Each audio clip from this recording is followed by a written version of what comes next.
ہمیں جہاں پہ مذہب کی بات نظر آ جاتی ہے ہم سے پکڑ لیتے ہیں کہ اس کو نہ جانے دینا. اپنے کردار کشی نہیں کرتے. ہمارے وہ جون ایریا نے کہا تھا بولتے کیوں نہیں میرے حق میں ابلے پڑ گئے کیا زبان پہ. کیمرہ آن ہے بتا تو دیں.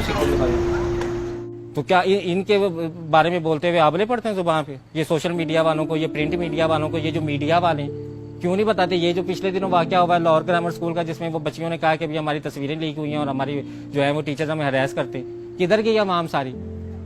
کدھر گئے وہ لوگ سارے جو یہاں پہ بیٹھے تھے, جو لبرل تھے, جو فیمنسٹ موومنٹ چلا رہے تھے, جو لبرلزم کا نعرہ لگا رہے تھے, جو میرا جسم میری مرضی کا نعرہ لگا رہے تھے؟ ان لڑکوں کی وہ لوگوں کی زبان پہ آبلے پڑ گئے. آپ کیوں نہیں بولتے؟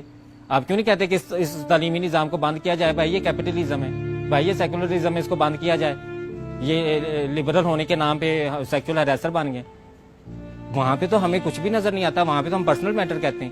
لیکن کسی مدرسے کے اندر ہمیں کوئی واقعہ نظر آ جائے پھر ہمارا دیکھیں کیسے جوش جاگتا, پھر دیکھیں ہمارے اندر کیسے شعور کی جو ہے وہ کھڑکیاں کھلتی, ہمیں کیسے نظر آتا سب کچھ. ہم لوگ منافق لوگ ہیں, ہم لوگ دوگلے لوگ ہیں. ہم لوگ جہاں پہ دیکھتے ہیں نا کہ کسی کے پاس اختیار کم ہے, کسی کے پاس دولت اور طاقت کم ہے, ہم چڑھائی کر دیتے ہیں اس پہ. اور جہاں پہ ہم دیکھتے ہیں کسی کے پاس دولت اور طاقت زیادہ ہے وہاں پہ ہم پھر فوراً ڈپلومیٹک ہو کے نہیں بالکل یہ پرسنل میٹر ہے, دیکھیں یہ تو ایک چیز کا پرسنل ہے, یہ دیکھیں کچھ ہو سکتا ہے انہوں نے کچھ کیا ہو سکتا ہے انہیں کے قصور ہو سکتا ہے یہ ہو. تو مدرسوں میں ہم لوگ یہ بات کیوں نہیں کرتے کہ ہو سکتا ہے ایک مولوی خراب ہو سارے نہ ہو سکتا ہے ایک مولوی نے اگر گناہ کر دیا ہے تو سارے ایسے نہیں ہوں گے. استاد جو روحانی باپ روح کی تذلیل کر رہا ہو, جو تصویریں سینڈ کر رہا ہو, استاد آپ روح نہیں کانپتی یہ بات سن کے کہ استاد اپنے طالب علم کی ننگی تصویریں لگا رہا ہے؟ ہمارے رب نے, ہمارے اللہ تعالیٰ نے جو ہمارے نبی پاک صلی اللہ علیہ وسلم پہ پہلی وحی بھیجی وہ کون سی تھی؟ پڑھ اپنے رب کے نام سے جس نے تجھے پیدا کیا. تو پڑھائی کی تو اتنی تعلیم کی اہمیت تھی, تو وہ تعلیم کی اہمیت ہمارے معاشرے میں تو ایک کاروبار بزنس بن گئی. مطلب کہ وہ جو ایک ٹیچر کی قدر تھی, وہ جو ایک روحانی باپ کی قدر تھی, وہ ہمارے پاس نہیں ہے. ہمیں پتہ ہی نہیں ٹیچر کیا ہے. ٹیچر ہو تو ہمیں پتا ہو. ہمارے پاس تو بزنس ہے کہ پرائیویٹ سکولز میں آج کل جو ہے نا ڈے بڑے منائے جاتے ہیں. آج ہم جو ہے وہ ٹورزم ڈے ہے, آج فلانا ڈے ہے, آج فلانا ڈے. کیا کہ اگر تو روز پڑھائیں گے تو ماں باپ سے پیسہ کیسے کھینچیں گے؟ وہ چیز جو ہونی چاہیے بزنس وہ کہاں سے آئے گا؟ پھر انہوں نے یہ بہانے رکھے ہوئے, پھر ایسے دن منا کے نا تو وہ ماں باپ سے جتنا وصول کر سکتے ہیں وہ کرتے ہیں. مطلب کہ مجھے تو لگتا ہے کہ کل کلام کوئی ایسا وقت بھی آ جائے گا کہ اسکول والے کہیں گے کہ آپ کے بچے کی جو ہے نا سائیکولوجیکل ہیلتھ اور مینٹل ہیلتھ کے لیے آپ جداد کا آدھا حصہ بھی ہمارے اسکول میں رکھوا دیں تاکہ بچہ جو ہے نا وہ مینٹلی ریلیکس رہے, اسے پتا ہو کہ میرے پاس فیوچر سیکورٹی ہے. ظاہر بات ایسے تو نہیں نا کہیں گے کہ ہمیں آدھا حصہ جداد میں سے دے دو. اس کے لیے بھی ایک بہت بڑی فلم بنائیں گے. اس فلم کے اندر پھر انہوں مختلف فینسی لفظ استعمال کریں گے. بہت زیادہ ضرورت ہے سائیکو سوشل کاؤنسلنگ کی آپ کے بچے کو, اور اس کی فیوچر سیکورٹی بہت ضروری ہے. آپ تو جانتے ہیں نا, تو آپ ایسا کریں اپنی جائیداد کے کاغذات بھی ہمارے اسکول میں رکھوا دیں. ابھی ان کا بس نہیں چلتا, وہ شروع تو یہاں سے بھی وہ یہ بھی چھوڑے نا.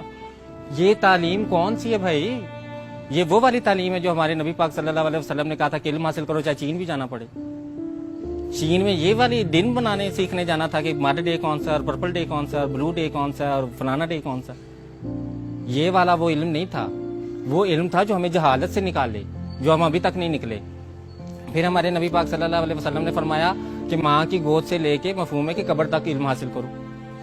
اب ماں کی گود سے لے کے قبر تک علم حاصل کرنے کا مطلب کیا ہوا کہ بیکن ہاؤس کو شکر ہے یہ ابھی بات پتہ نہیں چلی. ان مہنگے اسکولوں کو پتہ چل گئی تو انہوں نے کہنا کہ آپ اپنے بچے کے بڑھاپے تک کی فیس جمع کرا دیں تاکہ یہ مرے گا تو ہمیں پتہ چلے گا کہ اس کے مرنے تک ہم ساری اس کی فیس جو ہے وہ لے لیں.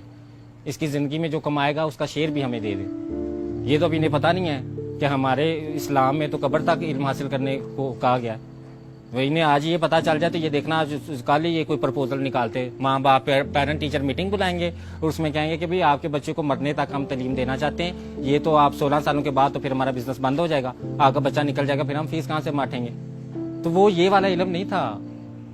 ہمیں سوچنا چاہیے ہمارے نبی پاک صلی اللہ علیہ وسلم نے کون سا علم ہمیں کہا تھا کہ جا کے حاصل کرو.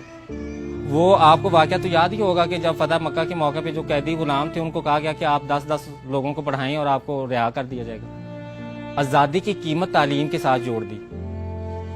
مطلب کہ آپ کو یہ تو نہیں کہا گیا کہ آپ اتنا زیادہ مالے غنیمت جتنا بھی ہے وہ استادوں کو دے دیں. اس وقت یہ